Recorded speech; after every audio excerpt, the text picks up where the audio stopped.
Hey there everyone, Griff Hamlin here from Blues Guitar Unleashed. What I want to show you today is something I was kind of trying to demonstrate a little bit there in that intro, which is a phrasing idea or a melodic idea that comes into play when you move from the 1 chord to the 4 chord. Now, phrasing in general is kind of an interesting topic. Some people call it phrasing, some people call it, constructing your lines. Some people call it simply melody. I think it's a little bit of a combination of all three. But the important thing to note is that in a 12-bar blues, which is typically what we're playing, you have 4 bars of the 1 chord right up front.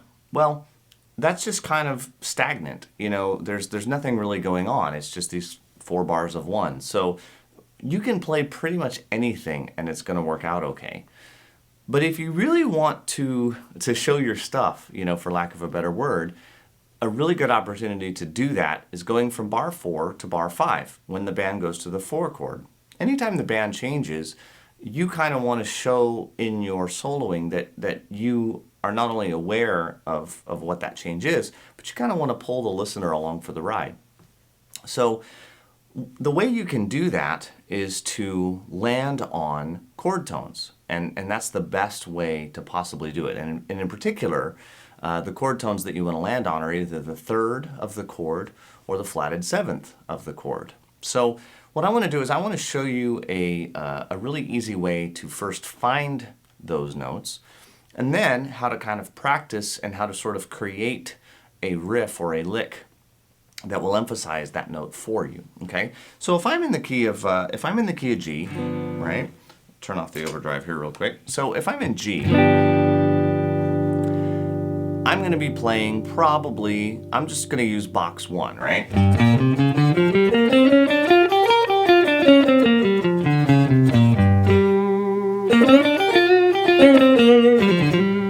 Now, if you don't yet know box 1, that's a little bit outside the scope of this video.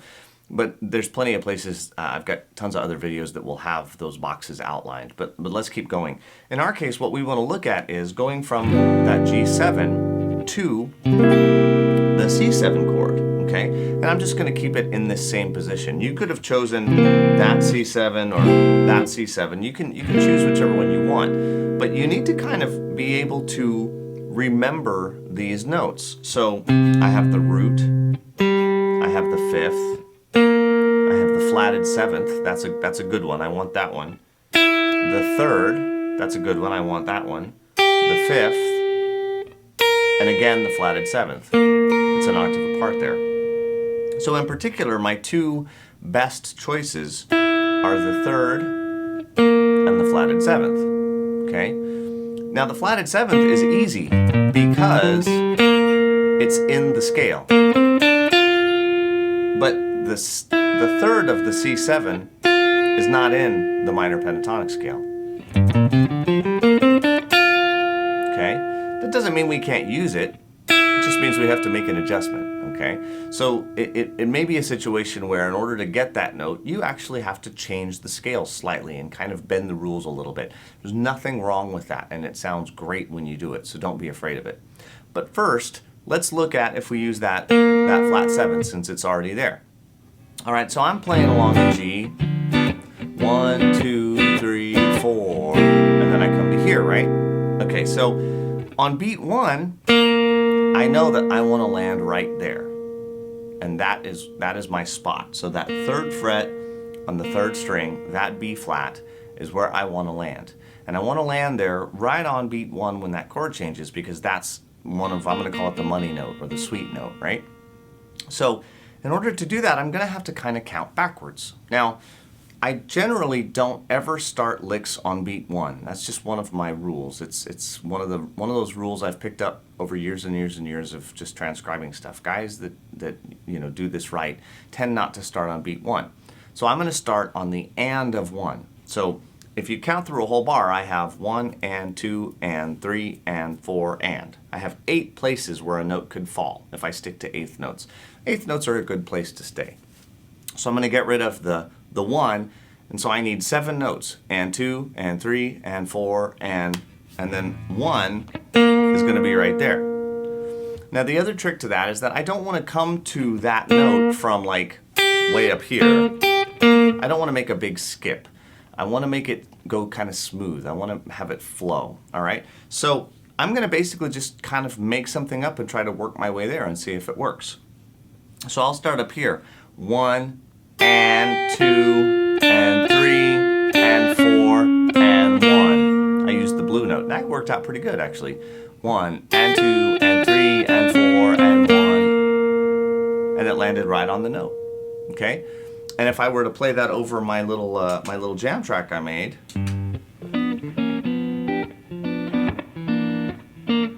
So here comes the 1, 1, 4 and 1.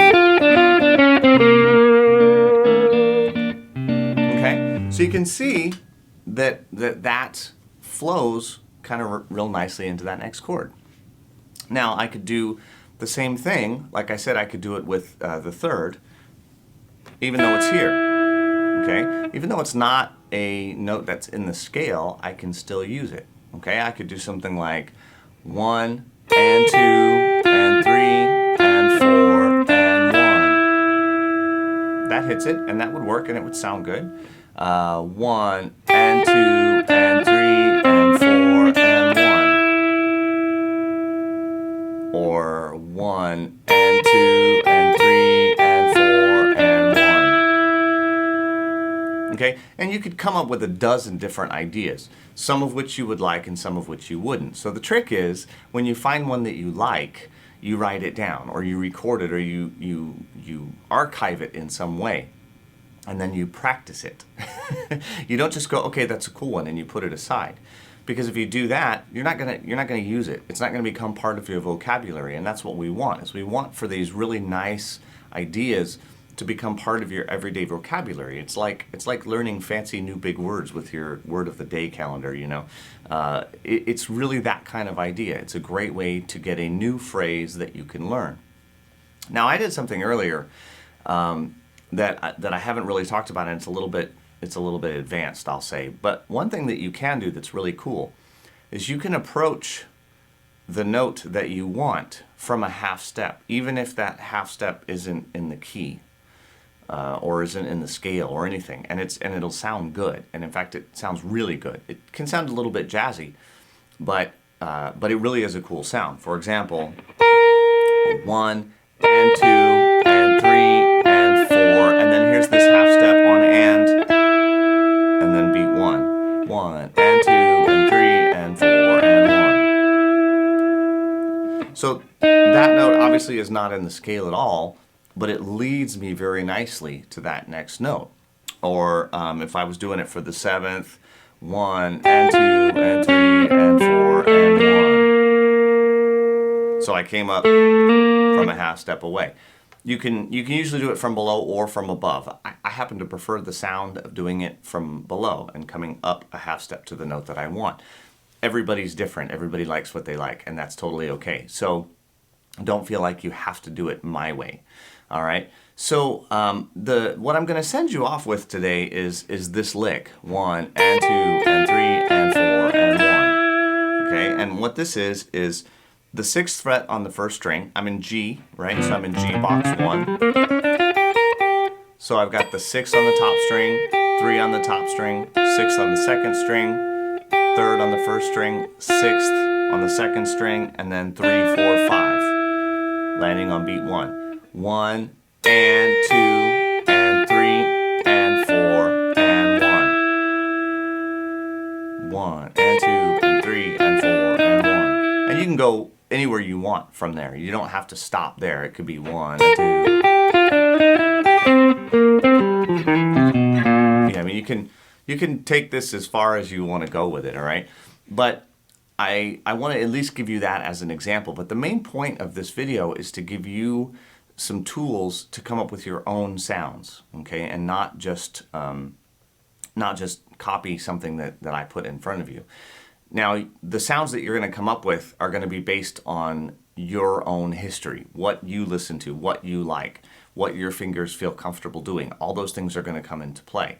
They might sound very much like B.B. King if you listen to a lot of B.B. King. They're going to sound a lot like Stevie Ray Vaughan if you listen to a lot of Stevie Ray Vaughan. Don't worry about, oh, this sounds just like that person or this just sounds like that person. There's only so many notes here, and it's going to have influences. There's no question about it. But this will give you a really good tool to get a little bit of originality as well in your soloing. So I hope you take this idea and play with it and have some fun with it, and I will see you in the next video.